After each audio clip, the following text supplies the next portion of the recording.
The gavel echoed through the Cook County Courthouse like a gunshot.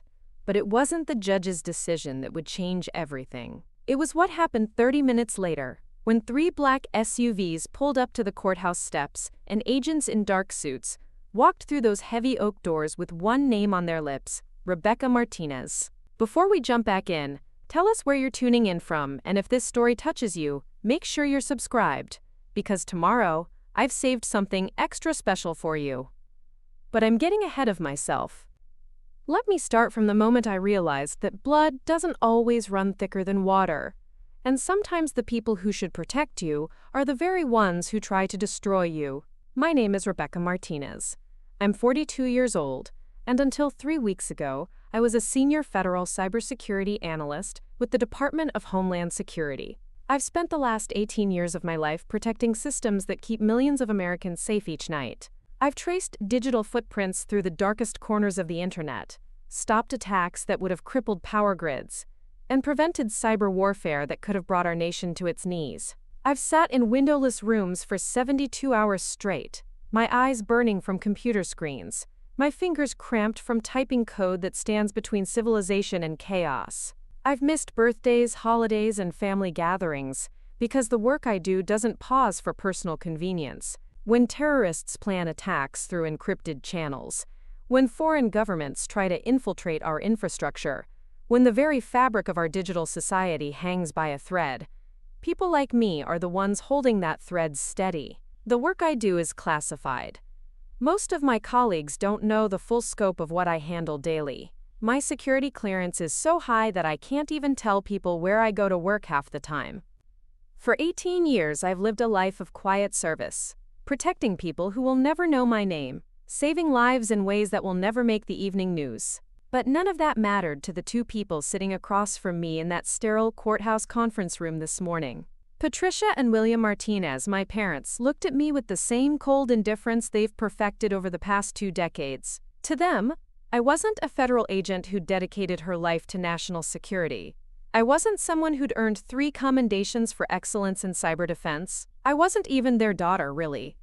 I was the inconvenience, the disappointment, the child who'd chosen a path they couldn't understand or control. My mother sat with her hands folded precisely in her lap, wearing the same navy blue dress she'd worn to every important family event for the past 10 years. Her silver hair was pulled back into that familiar tight bun, not a strand out of place. She'd aged since I'd last seen her, new lines around her eyes, but her expression remained exactly the same, distant, disapproving, as if my very presence was somehow offensive to her sensibilities. My father slouched slightly in his chair, his work-weathered hands drumming impatiently on the polished conference table. William Martinez had built Martinez Family Construction from nothing, turning it into one of the most successful contracting companies in the Chicago suburbs. His success was measured in buildings that bore his name, in parking lots full of trucks with the Martinez logo, in the respect he commanded from city contractors and local politicians. And then there was Daniel, my younger brother by 3 years, sitting beside his wife Ashley like they were attending a board meeting rather than a family dissolution. Daniel had taken over the family business 2 years ago when Dad stepped back, and he'd exceeded every expectation. The golden child who'd done everything right, married the right woman, produced the right grandchildren, lived in the right neighborhood, drove the right cars. They were here because of Grandma Elena's will. My grandmother, the one person in this family who'd ever truly seen me, had passed away 6 months ago. She'd left her estate to be divided equally between Daniel and me, a decision that had apparently infuriated my parents beyond reason. But this wasn't really about money. Money was just the weapon they'd chosen to wield against me one final time. This was about 18 years of resentment, about choices they'd never forgiven, about a daughter who'd refused to live the life they'd planned for her. The lawyer, a thin man with nervous energy and wire-rimmed glasses, cleared his throat and began reading from a stack of papers that represented months of legal maneuvering. My parents were contesting my portion of the inheritance, claiming I'd abandoned my family responsibilities and therefore forfeited my right to Grandma Elena's legacy. Their argument was as predictable as it was painful. I'd chosen my career over family. I'd missed too many gatherings, too many holidays, too many moments that mattered to them.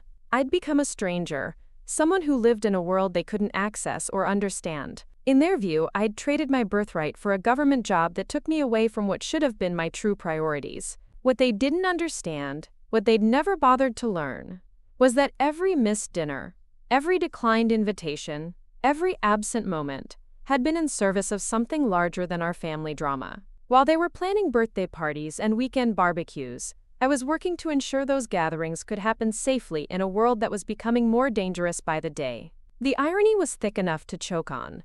My father's construction company had contracts with the city of Chicago, building and maintaining critical infrastructure, the power grids that kept his equipment running, the communication networks that allowed his business to function, the financial systems that processed his payments. All of these relied on the digital security protocols that people like me spent our lives maintaining. But they saw only absence where there should have been presence, only distance where they expected devotion. They couldn't comprehend that protecting them, protecting everyone, sometimes meant being physically apart from the people you love most. As the lawyer droned on about legal precedents and family obligations, I kept my expression neutral, my hands steady on the table. Years of high-stakes briefings had taught me how to remain calm under pressure, how to process information without revealing emotion. But inside, something was shifting, something I hadn't felt in years. It wasn't anger, exactly. It wasn't even hurt, though that was certainly present. It was recognition, the slow, inevitable understanding that some bridges burn, not because of dramatic confrontations or explosive arguments, but because of the steady erosion of respect, the quiet accumulation of disappointments that eventually becomes too heavy for any relationship to bear. I looked at these people who'd raised me, who'd once been the center of my universe, and realized with startling clarity that they'd already written me out of their story long ago. This courthouse proceeding was just the formal paperwork, the legal acknowledgement of an emotional reality that had been building for years. What none of us knew as we sat in that sterile room surrounded by law books and legal documents was that in exactly 27 minutes, everything would change. In 27 minutes, the very government work they'd dismissed as a betrayal of family values would prove to be something else entirely. In 27 minutes, 3 black SUVs would pull up outside this courthouse, and agents would walk through those doors looking for me. And in that moment, my parents would finally understand exactly who their daughter had become, and what she'd been doing all those years they thought she was just hiding behind a computer screen, avoiding her family responsibilities. But I'm getting ahead of myself again. Right now, all I could see was the disappointment in their eyes, the cold finality in their expressions, and the growing certainty that some gaps are too wide to bridge, no matter how much you might wish it were otherwise. The lawyer finished reading, set down his papers, and looked expectantly around the table. Outside, Chicago traffic hummed past the courthouse windows, and somewhere in the building, other families were probably working through their own complicated legacies. I straightened my shoulders, prepared to respond to their claims, and waited for what I assumed would be just another painful chapter in a story I'd been trying to rewrite for most of my adult life. The silence stretched between us like a chasm. Patricia finally broke it, her voice carrying that familiar edge of controlled disappointment that had followed me through childhood. Rebecca, you've made your choices clear over the years. You've prioritized your work over this family consistently. Your grandmother may have included you in her will, but we believe her final wishes would have been different if she'd truly understood how completely you've separated yourself from us. I felt the words land like physical blows, each one calculated to find the spaces where my armor was thinnest. But what struck me most wasn't the cruelty of what she said. It was the careful way she said it. The practiced tone that suggested this speech had been rehearsed, refined, perfected over months of preparation. This wasn't spontaneous anger or grief-driven confusion. This was deliberate. William leaned forward, his calloused hands flat on the table. Your brother Daniel has been here for every family crisis, every celebration, every moment that mattered. He's the one who drove your grandmother to doctor appointments when her vision failed. He's the one who spent weekends helping her maintain that old house when she was too proud to hire help. He's the one who sat with her in the hospital during those last weeks, holding her hand while you were off somewhere doing whatever it is you do. The accusation hung in the air like smoke. I wanted to tell him about the secure phone calls I'd taken from the hospital parking garage during Grandma Elena's final days, the way I'd had to balance being present for her while managing a cyber threat that could have shut down the northeastern power grid. I wanted to explain how I'd held her hand just as much as Daniel had, how I'd arranged for private nurses and specialists through contacts I'd developed in government healthcare networks, how I'd used my security clearance to ensure she received treatment that wasn't available through standard channels. But none of that was something I could share in this room, with these people, without compromising ongoing operations and violating federal law. The most meaningful ways I'd shown love for my grandmother were classified above their security level, so I sat there, letting them paint me as absent and uncaring. Because the truth was locked behind walls of national security that I could never breach, not even to defend myself against my own family. Ashley, Daniel's wife, spoke for the first time. Her voice was softer than my parents', but somehow more cutting. "Rebecca, I hope you understand this isn't personal. It's about fairness. Daniel has sacrificed so much for this family. He turned down opportunities in other cities to stay close to your grandparents. He's built his entire life around being present, being available, being the kind of son and grandson that families need." I studied Ashley's face as she spoke, noting the practiced sympathy in her expression. She'd been part of this family for 8 years now, long enough to learn their particular brand of emotional manipulation, the way they wielded guilt like a surgical instrument.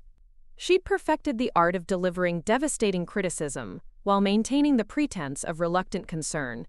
Daniel himself had remained largely silent throughout the proceedings, occasionally nodding at his parents' statements, but avoiding direct eye contact with me.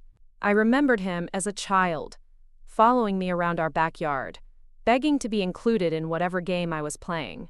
We'd built elaborate forts out of old furniture and bed sheets, created elaborate treasure hunts that led all over the neighborhood. Preparing and narrating this story took us a lot of time, so if you are enjoying it, subscribe to our channel. It means a lot to us. Now back to the story. Countless summer afternoons, lost in imagination and sibling conspiracy. Somewhere along the way, that partnership had dissolved into competition, though I'd never understood exactly when or why. Maybe it was when I started excelling in school while he struggled with dyslexia. Maybe it was when I received the scholarship to Northwestern while he barely graduated high school. Maybe it was when I left for college and never really came back, not in the way they'd expected. Or maybe it was simpler than that. Maybe it was just easier for him to be the good child when I became the bad one. Maybe my absence created a space for him to occupy, a role he could fill completely, without having to share the spotlight. The lawyer cleared his throat again, drawing our attention back to the legal documents spread across the table. "Mrs. Martinez, Mr. Martinez, I need to clarify something important here. Elena Martinez's will was very specific about the distribution of her assets. She explicitly stated that both children should receive equal shares regardless of geographic proximity or frequency of family contact. She actually included language that suggests she anticipated this kind of dispute." He pulled out a separate document, one I hadn't seen before. "This is a letter your grandmother asked me to present only if the inheritance became contested. She wrote it 3 months before her death, when she was still completely lucid and aware of her circumstances." Patricia's composure cracked slightly.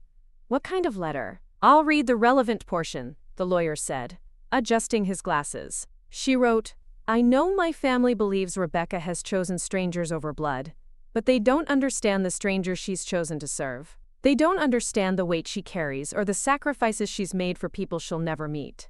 If they're fighting over my money after I'm gone, it's because they still don't understand that some forms of service require distance, and some kinds of love express themselves through protection rather than presence." The silence that followed was deafening.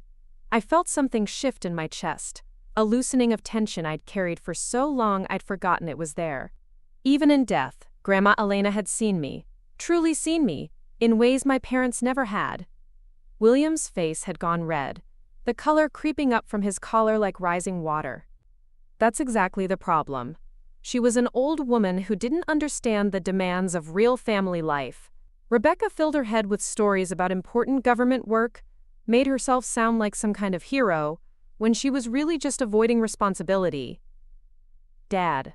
The word came out sharper than I'd intended, cutting through his monologue like a blade. "You have no idea what I do for work. You've never asked, never shown the slightest interest in understanding what my life actually involves. You've spent 18 years assuming I was hiding from family obligations when I was actually protecting the infrastructure that allows your business to function every single day. Patricia laughed, a sound devoid of warmth. Protecting infrastructure? Rebecca, you work with computers. You sit in an office and type on a keyboard. Let's not romanticize data entry into something heroic. The dismissiveness in her voice triggered something I'd spent years learning to control. In briefing rooms filled with cabinet-level officials, in crisis centers during national emergencies, in situations where millions of lives hung in the balance, I'd maintained perfect composure. But sitting in this courthouse conference room listening to my mother reduce 18 years of federal service to data entry, I felt my professional facade beginning to crack. You think I do data entry? My voice was quiet, controlled, but there was something underneath it that made everyone at the table sit up straighter. You think I've spent nearly 2 decades avoiding family dinner because I was afraid of commitment? Or because I preferred the company of strangers to my own blood? I stood up slowly, my hands still resting on the table, my gaze moving from face to face. You think the reason I miss holidays is because I don't value family time? You think the reason I can't talk about my work is because there's nothing important to discuss? You think the reason I live alone is because I'm afraid of real intimacy? The lawyer was watching this exchange with obvious discomfort, his pen frozen above his notepad. Ashley had gone pale, perhaps recognizing that something significant was happening, even if she couldn't identify exactly what.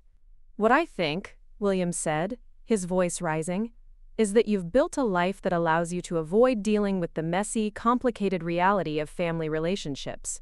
It's easy to care about strangers, Rebecca. It's easy to feel important when you're solving problems for people you'll never have to face across a dinner table. Real love is harder. Real commitment means showing up even when it's inconvenient. I felt something snap inside me, not the kind of break that leads to explosive anger, but the quieter kind that leads to absolute clarity.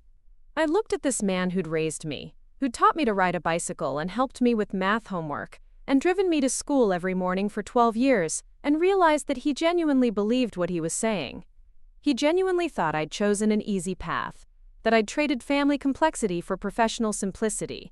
The irony was so profound it almost made me laugh.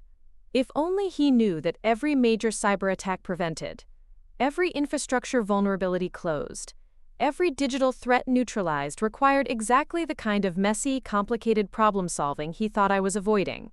If only he understood that the work I did required me to think about millions of families simultaneously, to make decisions that affected strangers' dinner tables across the entire country. But more than that, if only he could see that every choice I'd made, every sacrifice I'd accepted, every moment of absence from their lives had been motivated by the deepest possible love, the kind that expresses itself through protection rather than presence, just as Grandma Elena had written. Daniel finally spoke, his voice carrying a weariness that surprised me. Becca, I think what Dad's trying to say is that we needed you here. Not saving the world, just here. With us. Part of the family in a way that actually mattered to our daily lives. There it was, the heart of it. They needed me to be smaller. They needed me to choose them over everything else, not because they deserved that choice, but because making that choice would prove I loved them in the way they understood love. They needed me to sacrifice my calling, my purpose, my contribution to something larger than our family drama, because they couldn't comprehend that there might be forms of love that required different kinds of sacrifice. I sat back down, my hands folded in my lap, and looked at each of them in turn. Patricia with her rigid posture and carefully controlled expression, William with his honest confusion and genuine hurt, Ashley with her protective stance beside her husband, Daniel with his tired eyes and familiar disappointment. I understand, I said quietly. I understand what you needed from me, and I understand why my choices have felt like rejection. But I need you to understand something too.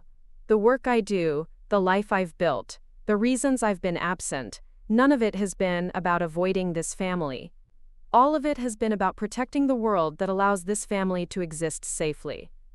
Patricia shook her head. That's just rationalization, Rebecca.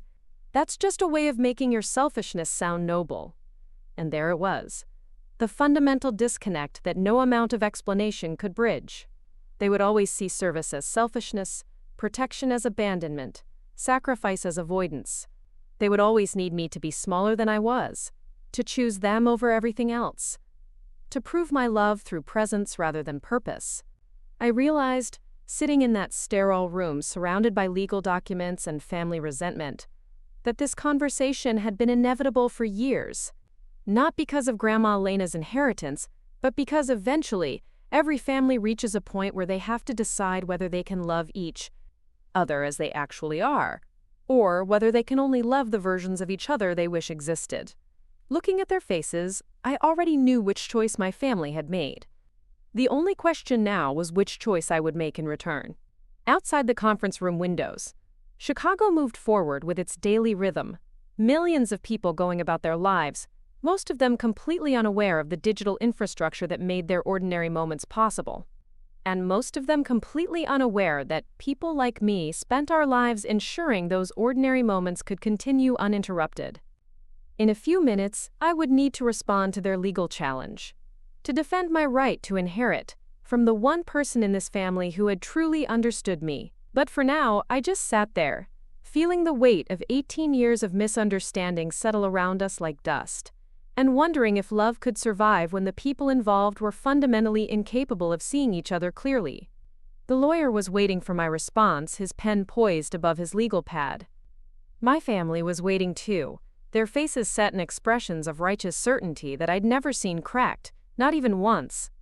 What none of us knew was that in 17 minutes, none of this would matter anymore. In 17 minutes, the very work they dismissed as elaborate avoidance would prove to be something else entirely. But right now, all I could do was prepare to defend myself against the people who should have been defending me, and try to find words that might bridge a gap that felt wider than the space between stars. I drew a slow breath, the kind I'd learned to take before delivering briefings to hostile audiences. The technique had served me well in rooms filled with skeptical senators, impatient generals, and territorial department heads who viewed cybersecurity as an expensive inconvenience rather than a critical necessity. But somehow, sitting across from my own family, the breathing exercise felt inadequate. "You want to know what I actually do?" I asked, my voice steady despite the tremor I felt building in my chest. "You want to understand why I've missed birthday parties, and Christmas mornings, and family reunions?" Patricia's expression didn't change, but I caught the slight tightening around her eyes that meant she was preparing to dismiss whatever I said next. It was a look I'd seen countless times throughout my childhood, the subtle shift that preceded phrases like, "That's nice, dear," or "We'll see," or "Maybe when you're older, you'll understand." I track digital fingerprints left by people who want to destroy the electrical grid that powers Dad's construction equipment. I monitor communication channels used by terrorists planning to contaminate water supplies that serve millions of families just like ours. I analyze code written by foreign intelligence services trying to crash the banking systems that process Daniel's business transactions. William shifted uncomfortably in his chair, but his expression remained stubbornly skeptical. "Anyone can make their job sound important if they use scary enough words, Rebecca. Computer security is computer security. You're not in the military. You're not carrying a gun or defusing bombs. You're sitting in an office building working with software." The casual dismissal hit me like a physical blow, not because it was cruel, but because it was so fundamentally ignorant of reality that I didn't know how to respond. How do you explain to someone that modern warfare isn't fought with tanks and rifles anymore? How do you describe the battles that rage invisibly through fiber optic cables and satellite networks while people sleep peacefully in their beds, completely unaware that their safety depends on digital soldiers they'll never see? "Last month," I said quietly, "I spent 73 hours straight preventing a coordinated attack on the Chicago metropolitan water treatment facilities. The attack was designed to introduce contaminants that would have made the water supply toxic for approximately 2 million people. The perpetrators had already infiltrated the control systems and were 12 minutes away from executing their plan when we stopped them." The room went quiet except for the distant hum of courthouse air conditioning and the muffled sounds of traffic from the street below. I could see the lawyer taking notes, his pen moving quickly across his legal pad, though I doubted he fully understood the implications of what I was describing. "The reason you never heard about it on the news," I continued, "is because publicizing successful cyber attacks, even prevented ones, tends to inspire copycat attempts. The reason I couldn't tell you about it is because the investigation is ongoing, and discussing operational details with civilians, even family members, violates multiple federal statutes that carry prison sentences. Ashley glanced nervously at Daniel, who was staring at his hands folded on the table. For the first time since we'd entered this conference room, he looked uncertain, as if something in my tone had penetrated his practiced indifference. "The reason I wasn't at Tyler's soccer game that weekend," I said, addressing Daniel directly, "is because I was working to ensure that Tyler would have clean water to drink when he got home from that soccer game. The reason I missed Connor's birthday party is because I was preventing a power grid failure that would have left his birthday cake sitting in a dark house with no electricity to run the refrigerator." Patricia's composure finally cracked, just slightly. "That's convenient, Rebecca. You can't provide any proof of these dramatic claims, because everything you do is supposedly classified. How very neat for you." I felt something cold settle in my stomach. This was the trap I'd walked into by trying to defend myself. Either I revealed classified information and violated my oath, or I remained silent and let them believe I was lying. Either I betrayed my country or I accepted my family's perception of me as a fraud. "You think I'm making this up," I said. "You think I've invented an elaborate fantasy to justify disappointing you for 18 years. "What I think," Williams said, leaning forward with the kind of aggressive posture he used when arguing with subcontractors, "is that you've gotten very good at making excuses. Very good at painting yourself as some kind of unsung hero, when the reality is much simpler. You chose work over family. You chose strangers over the people who raised you. You chose a career that lets you feel important while avoiding the messy complications of real relationships." The words landed like stones thrown into still water, creating ripples of pain that spread outward through my chest. But underneath the hurt, I felt something else beginning to build. Not anger, exactly, but a kind of crystalline clarity that comes when you finally understand that some people are incapable of seeing beyond their own limited perspective. "The messy complications of real relationships," I repeated slowly. "Is that what this is?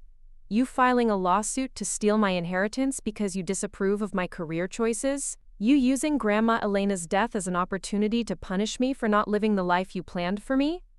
Daniel looked up sharply. "Nobody's trying to punish you, Becca. We're trying to do what's fair for the person who actually took care of Grandma, who actually showed up when she needed family." "I showed up," I said, my voice rising despite my efforts to maintain control. "I showed up in ways you never knew about because I couldn't tell you about them. I arranged for specialists who weren't available through her regular insurance. I used government medical networks to get her experimental treatments that extended her life by 6 months. I had federal agents checking on her safety when she started receiving threatening phone calls from scammers targeting elderly people. The silence that followed felt different from the previous ones, heavier, more uncertain. "You never told us about any threatening phone calls," Ashley said quietly. "Because I handled them," I replied. "Because that's what I do. I handle threats before they become problems, solve crises before they become catastrophes, protect people who never know they needed protection." I stood up again, my legs feeling unsteady beneath me. Through the conference room windows, I could see the busy intersection outside the courthouse, cars and pedestrians moving through their daily routines. Normal people living normal lives, most of them completely unaware of how many invisible threats had been neutralized before those threats could touch their ordinary Tuesday afternoon. "Grandma Elena understood," I said, more to myself than to them. "She understood that love doesn't always look like presents. Sometimes love looks like sacrifice. Sometimes it looks like choosing to protect people from dangers they'll never know existed." Patricia made a dismissive sound. "Your grandmother was a romantic, Rebecca. She read too many novels and watched too many movies about heroes and villains. Real life is simpler than that. Real life is about showing up for the people who matter to you." "I did show up," I repeated, feeling the words tear at my throat. "Every time she called, every time she needed something, I showed up.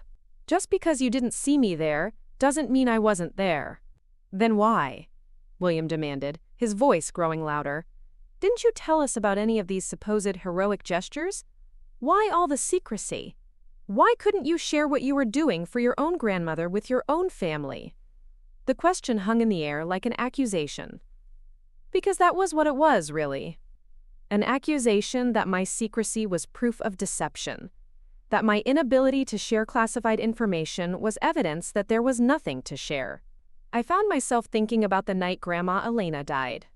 I'd been in a secure briefing room in the federal building downtown, monitoring a potential cyber attack on financial networks, when my encrypted phone buzzed with a text from Daniel. "Grandma's gone. Thought you should know." I'd excused myself from the briefing, walked to an empty bathroom, and cried silently for 10 minutes while cyber threats continued to evolve on networks across the country. Then I'd washed my face, returned to the briefing room, and spent the next 14 hours helping prevent what could have been a complete collapse of the regional banking system. I'd attended her funeral 3 days later, arriving directly from another crisis situation, still wearing the same clothes I'd had on for 36 hours straight. My family had interpreted my exhausted appearance as disrespect, my quiet demeanor as indifference. They didn't know I'd been awake for a day and a half ensuring that Grandma Elena's bank accounts, along with millions of others, remained secure during a sophisticated ransomware attack. "The secrecy isn't a choice," I said finally. "It's a legal requirement. It's the price of doing work that matters more than my personal comfort or convenience." "More than family," Patricia corrected sharply. "Work that matters more than family." I stared at her, this woman who'd given birth to me, raised me, taught me to read and tie my shoes and navigate the complex social hierarchies of childhood.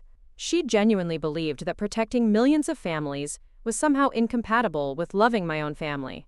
She genuinely couldn't comprehend that my work was an expression of love, not a rejection of it. "Every family," I said quietly. "Including ours. Everything I do, every threat I help neutralize, every attack I help prevent. It protects our family, too. It protects Tyler and Connor. It protects Daniel's business.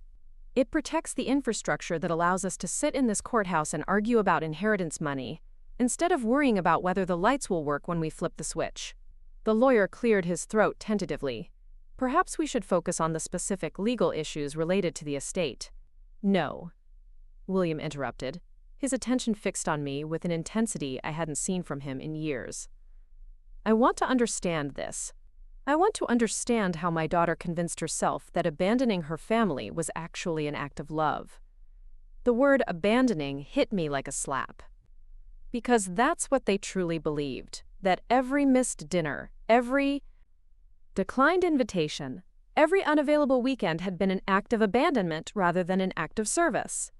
They'd spent 18 years interpreting my dedication to national security as personal rejection, my commitment to protecting others as evidence that I didn't care about protecting them. "I never abandoned you," I said, my voice barely above a whisper. "I never stopped loving you. I never stopped wanting to be part of this family. I just couldn't be the version of myself that you wanted me to be." "The version that shows up," Daniel said. "The version that participates. The version that chooses family over everything else.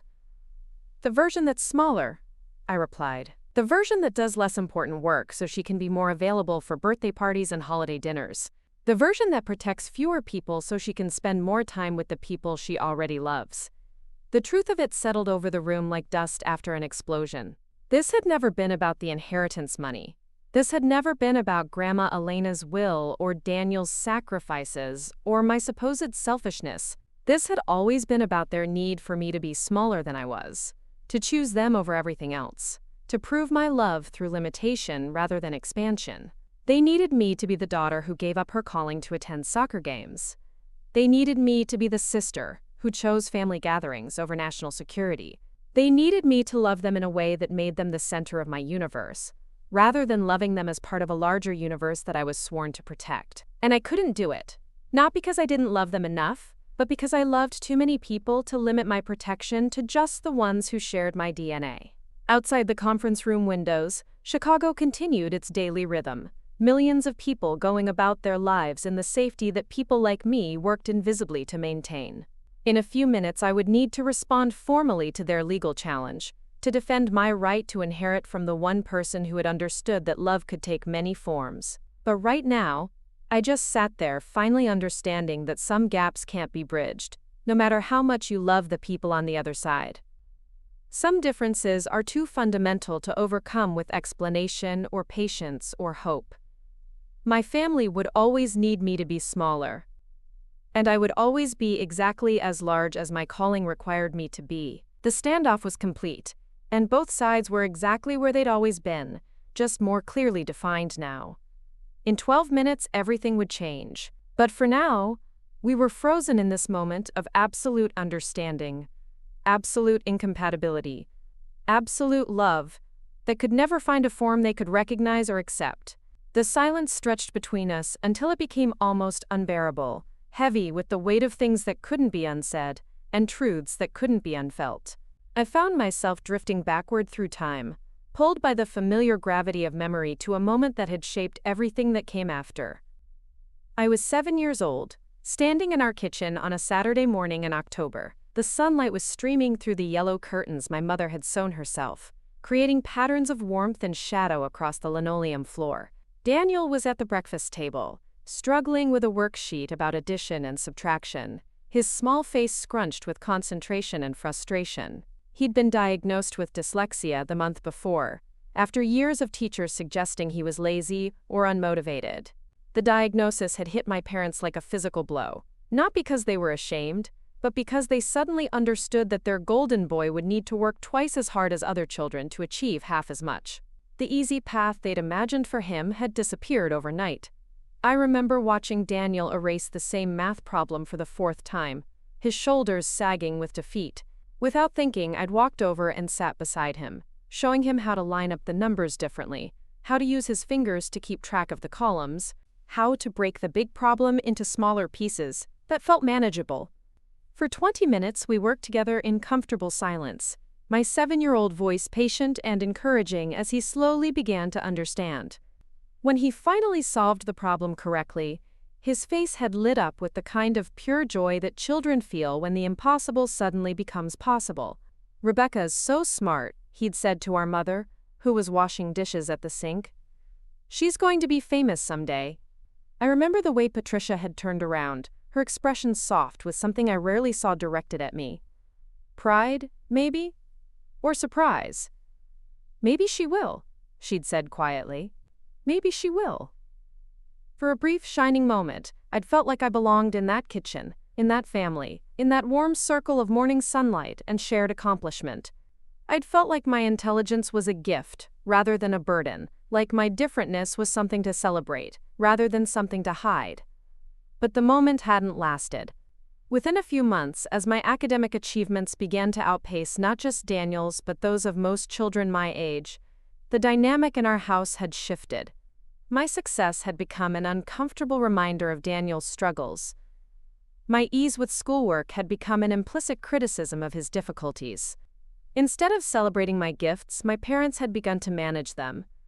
They'd started asking me to help Daniel with his homework, but quietly, so he wouldn't feel embarrassed.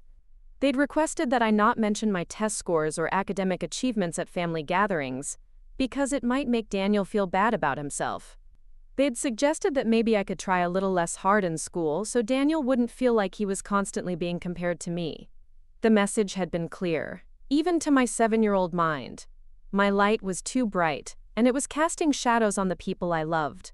The solution wasn't to help them find their own light, but for me to dim mine until we were all equally comfortable in the darkness. By the time I was 10, I'd learned to hide my achievements. I'd trained myself to downplay my intelligence, to make myself smaller and less threatening, to ensure that Daniel could shine without my brightness interfering.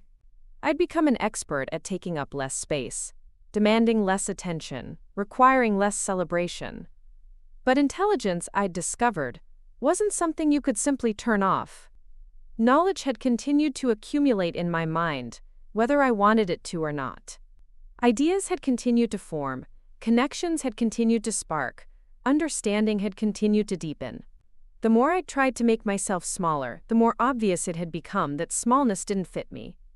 The breaking point had come when I was 12. Daniel had been struggling with a social studies project about World War II, and I'd spent 3 evenings helping him research and organize his presentation. When he'd received an A on the project, our parents had been overjoyed. They'd taken him out for ice cream, called our grandparents to share the good news, posted a photo of him with his graded project on the refrigerator.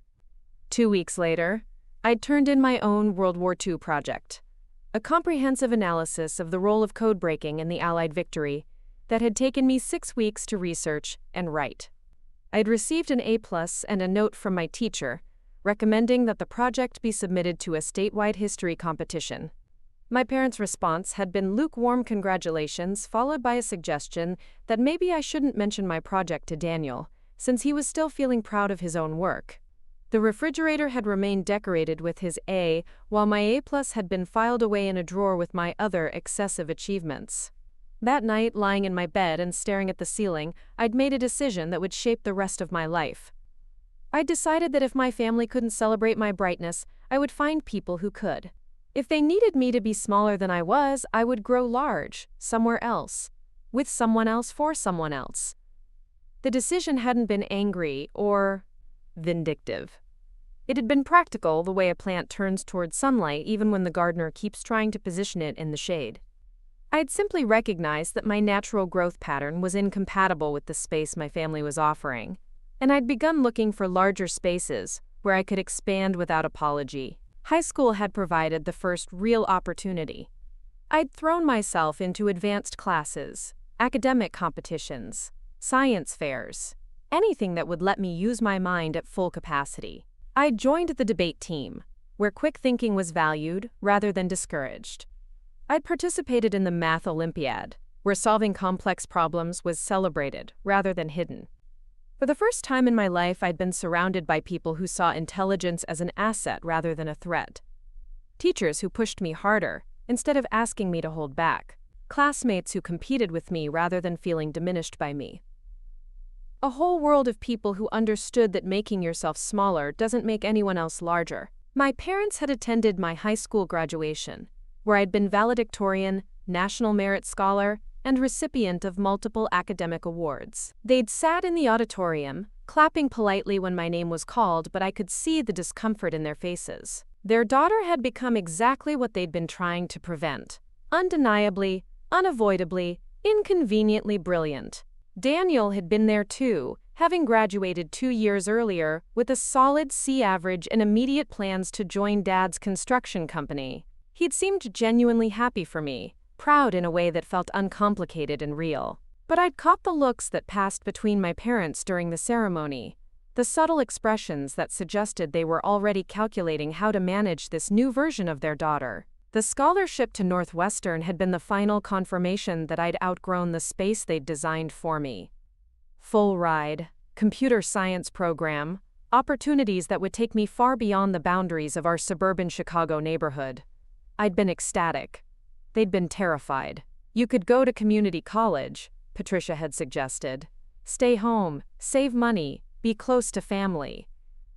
You could study something more practical, William had added. Teaching, maybe. Something that would let you come back and contribute to the community that raised you. But I'd already tasted what it felt like to be my full self, to use my capabilities without apology, to grow toward challenges rather than shrinking away from them. There had been no going back to smallness, no matter how much my family preferred that version of me. College had been a revelation. For 4 years, I'd been surrounded by people who were as driven, as curious, as intellectually hungry as I was. I'd discovered that intelligence wasn't a burden to be managed, but a tool to be sharpened. I'd learned that ambition wasn't selfish but necessary, that using your gifts fully was actually a form of service to the world. I'd studied computer science with a focus on cybersecurity, drawn to the puzzle-like nature of digital forensics and the growing importance of protecting information systems. I'd excelled in ways that felt natural and sustainable, surrounded by professors and classmates who expected excellence rather than fearing it. My family had visited exactly once during my 4 years at Northwestern. They'd driven up for a weekend during my sophomore year, toured the campus with expressions of bewildered pride, and met some of my friends and professors. I'd been excited to show them this world I'd discovered, this place where I finally fit. But the visit had been a disaster. My parents had been overwhelmed by the academic intensity, intimidated by my professors, and uncomfortable with my confidence. They'd returned home with stories about how college was changing me, making me too serious, turning me into someone they didn't recognize. The truth was, college wasn't changing me. It was revealing who I'd always been underneath the smallness I'd been taught to perform. For the first time in my life, I was exactly the right size for the space I occupied, and the relief had been intoxicating. Graduation day had been bittersweet. My parents had attended, along with Daniel and our grandparents.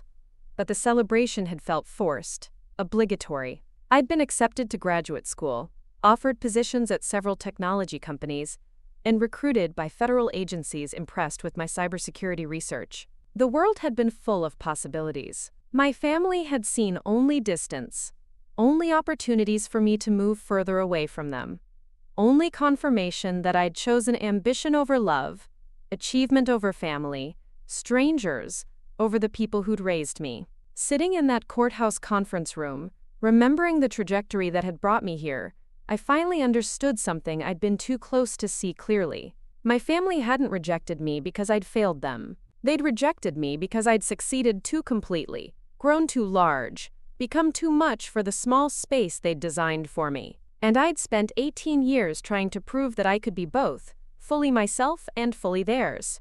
I'd tried to demonstrate that serving my country didn't mean abandoning my family, that protecting millions of people didn't diminish my love for the few people who shared my name. But some puzzles can't be solved. No matter how intelligent you are, some spaces can't be expanded. No matter how much love you pour into them, some people will always need you to be smaller than you are, and some gifts can't be dimmed without destroying the person who carries them.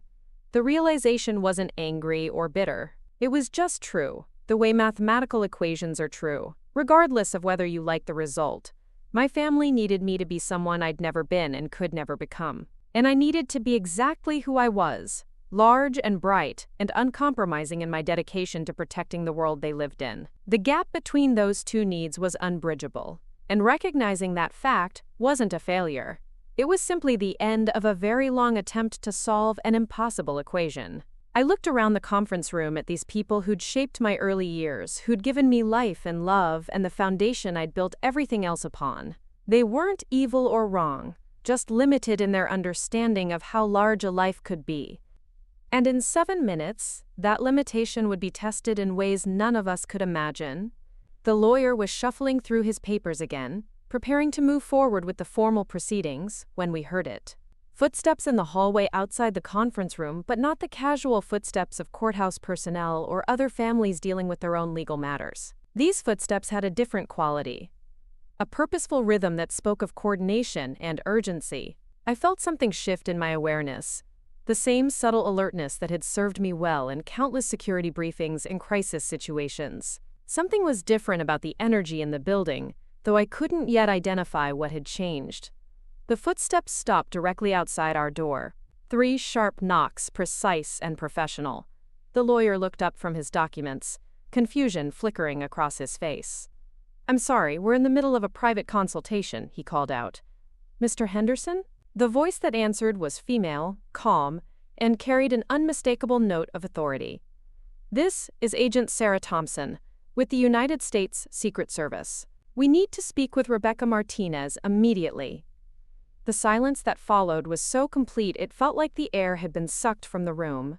I watched my family's faces cycle through confusion, disbelief, and something that might have been fear. Patricia's carefully controlled expression cracked entirely, her mouth falling open in a way that would have been comical under different circumstances. William's face had gone pale, his hands gripping the edge of the conference table so tightly his knuckles were white. Daniel and Ashley exchanged a look of pure panic, as if they'd suddenly realized they were in the middle of something much larger and more serious than a family inheritance dispute. The lawyer, Mr. Henderson, stood up slowly, his movements uncertain. "I'm sorry, did you say Secret Service?" "Yes, sir. We have Agent Martinez's security clearance on file, and we need to speak with her regarding an urgent matter of national security." "Please open the door, Agent Martinez." Not Rebecca. Not Ms. Martinez. Agent Martinez. Spoken with the kind of respect reserved for high-level federal personnel. I watched my family process this information, watched the implications slowly sink in, as their understanding of who I actually was began to shift. I stood up, my legs steadier than I'd expected them to be. "It's all right, Mr. Henderson.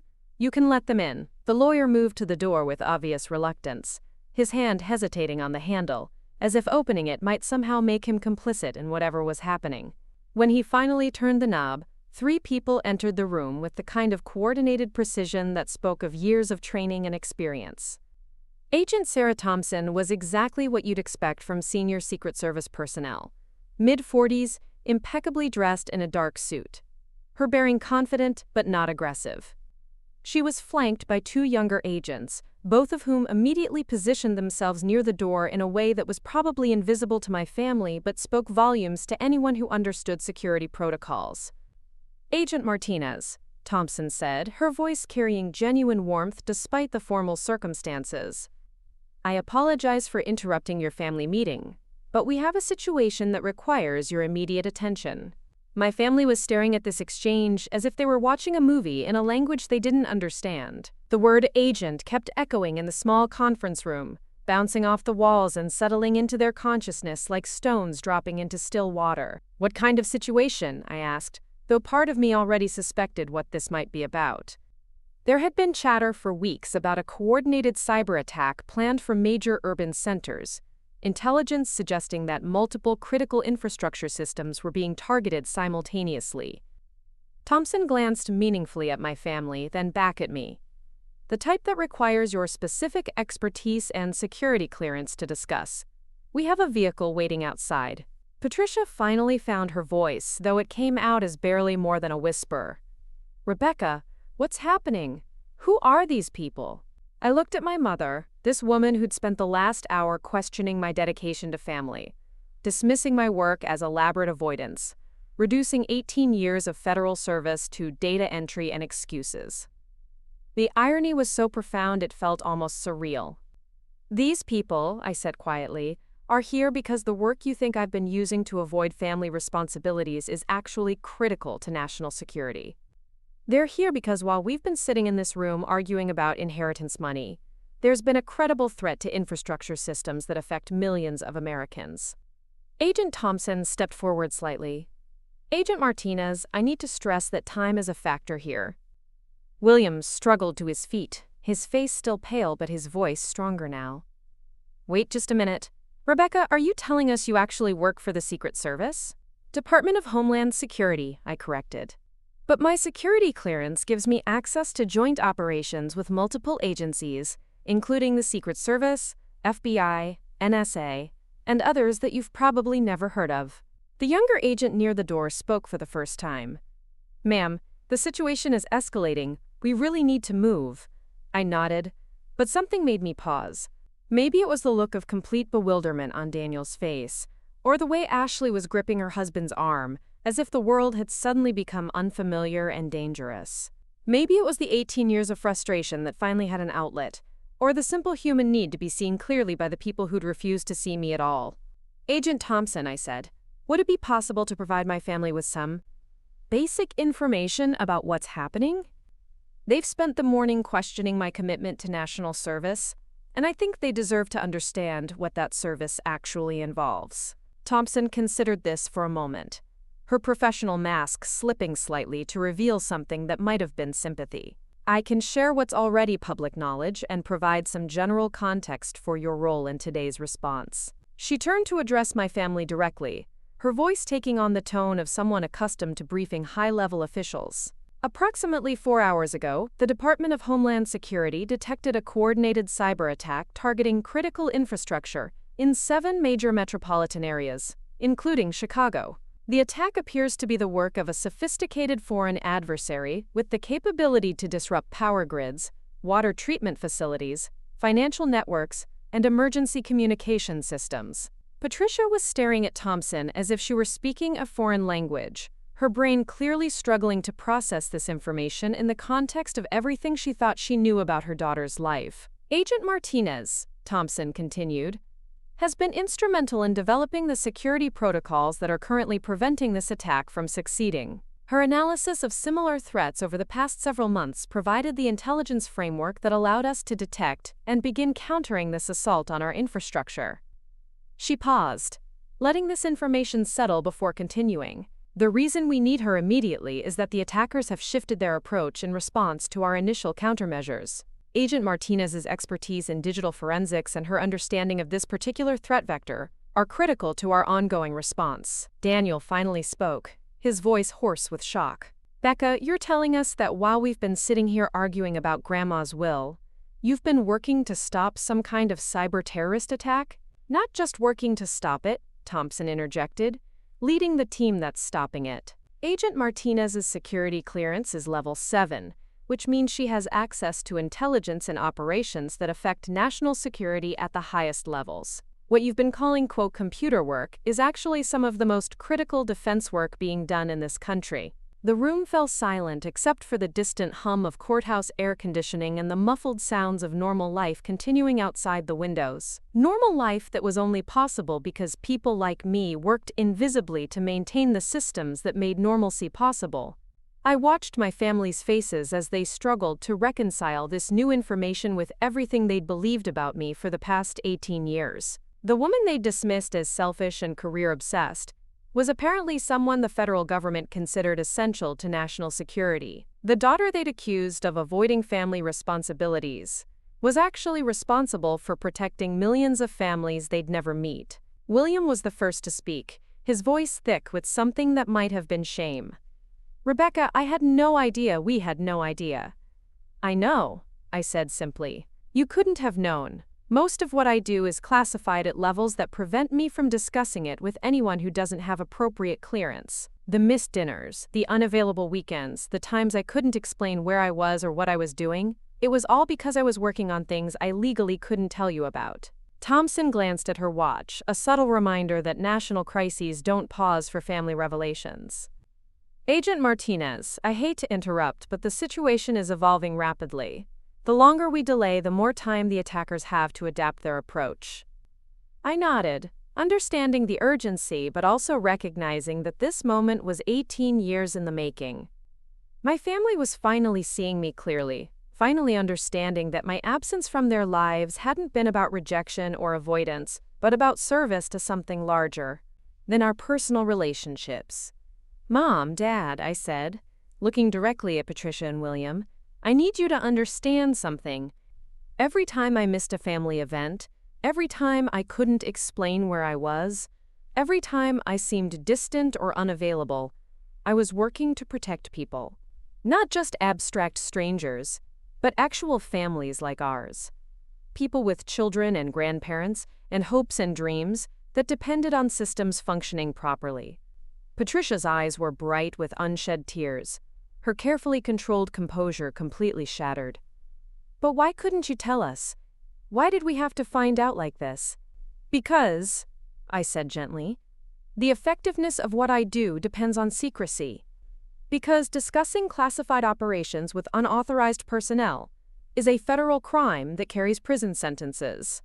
Because protecting the country sometimes means protecting information even from the people you love most. Agent Thompson cleared her throat softly. Agent Martinez, I really do need to insist that we move. The attack vector has shifted to target financial systems, and we're seeing preliminary probes of banking networks across the Midwest. The phrase banking networks across the Midwest seemed to penetrate William's consciousness in a way that the previous explanations hadn't. His construction company depended on those banking networks for payroll, vendor payments, client transactions. The infrastructure I protected wasn't abstract to him anymore. It was the foundation of his livelihood. Go, he said quietly. Rebecca, go do whatever you need to do. I started toward the door, then stopped and turned back to face them one more time. The inheritance lawsuit, I said to the lawyer, who was still standing frozen by his chair, probably wondering if he'd somehow wandered into a spy movie. Mr. Henderson, I'm withdrawing my claim to Grandma Elena's estate. Daniel can have my portion. Daniel jerked as if I'd slapped him. Becca, no, that's not what this was about. Yes, it was, I said calmly. It was about whether I've contributed enough to this family to deserve a place in it. Whether my choices and sacrifices have been worthy of recognition and respect. Whether the work I do matters enough to justify the times I've been absent. I looked around the room at these people who'd shaped my childhood, who'd given me life and love, and the foundation I'd built everything else upon. I don't need Grandma Elena's money to know that what I do matters. I don't need an inheritance to prove my worth to this family or to myself. And I don't need your approval to continue serving my country in the way I was called to serve. Thompson and her agents were waiting by the door, their body language conveying barely controlled urgency. Somewhere in the digital networks that connected our civilization, attackers were probing for weaknesses, testing defenses, looking for ways to bring chaos into the ordered world that allowed families to argue about inheritance in comfortable courthouse conference rooms. But I need you to know, I continued, that everything I've done, every sacrifice I've made, every moment I've been absent from your lives, it's been because I love you enough to protect the world you live in. Not just you, but everyone.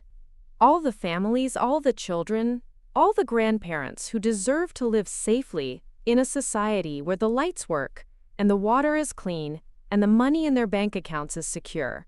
Patricia stood up slowly, her movements uncertain. Rebecca, I'm sorry. We're all sorry. We didn't understand.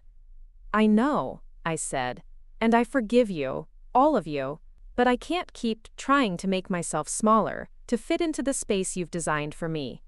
I can't keep choosing between loving my family and serving my country when those two things should support each other, not conflict with each other.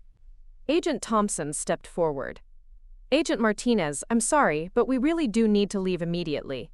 I nodded and started toward the door, then paused one more time. Daniel, take care of the family. That's your calling and you're good at it. This is mine. As I reached the door, I heard William call out behind me. Rebecca? I turned back to see him standing now, his expression still stunned but somehow proud. Thank you. For protecting us, for protecting everyone. I smiled. The first genuine smile I'd felt in that room all morning. You're welcome, Dad. Agent Thompson and I walked quickly through the courthouse corridors, our footsteps echoing off the marble floors. Behind us, my family remained in that conference room, probably sitting in shocked silence, trying to process the complete reversal of everything they thought they knew about me. As we pushed through the courthouse doors into the bright Chicago afternoon, I could see the 3 black SUVs Thompson had mentioned, their engines running, agents positioned strategically around the vehicles. The kind of motorcade that appears when federal agencies are responding to serious threats. Agent Martinez, Thompson said as we approached the lead vehicle, I want you to know that what just happened in there, that couldn't have been easy. No, I agreed, but it was necessary. And long overdue. As we drove through downtown Chicago toward the federal building, I found myself thinking about inheritance in a broader sense. Not just money or property passed down through generations, but the legacy we create through our choices, our service, our willingness to sacrifice personal comfort for public good. My grandmother had left me money in her will, but she'd left me something more valuable in her understanding and recognition of who I truly was. My family had tried to diminish that inheritance through legal challenges and emotional manipulation, but they couldn't take away the real legacy, 18 years of service to something larger than myself. In a few minutes, I would be back in a crisis response center, working with teams of analysts and agents to counter threats that most Americans would never know existed. I would be doing work that required everything I had to give, work that mattered more than courthouse arguments or family disappointments. And for the first time in years, I felt completely at peace with that calling. Not because my family finally understood it, but because I no longer needed their understanding to validate what I knew to be true. Some inheritances can't be challenged in court. Some legacies can't be diminished by disapproval. Some gifts are too important to keep hidden, even when revealing them costs you the very relationships you'd hoped to protect. As the federal building came into view, I straightened my shoulders and prepared to return to the work that defined me. Behind me, in a courthouse conference room, my family was probably still sitting in stunned silence, finally understanding who their daughter and sister really was. It had taken a national security crisis for them to see me clearly, but sometimes that's what it takes. Sometimes you have to let the world see your true size before the people who love you can stop asking you to be smaller. The attack on our infrastructure would be stopped. Not just because of my work, but because of the dedication of hundreds of people like me who chose service over comfort, protection over presence, duty over personal convenience. And maybe, just maybe, my family would finally understand that love doesn't always look like showing up for dinner. Sometimes love looks like working through the night to ensure that dinner tables across the country remain safe places for families to gather. Up next, you've got 2 more standout stories right on your screen. If this one hit the mark, you won't want to pass these up. Just click and check them out.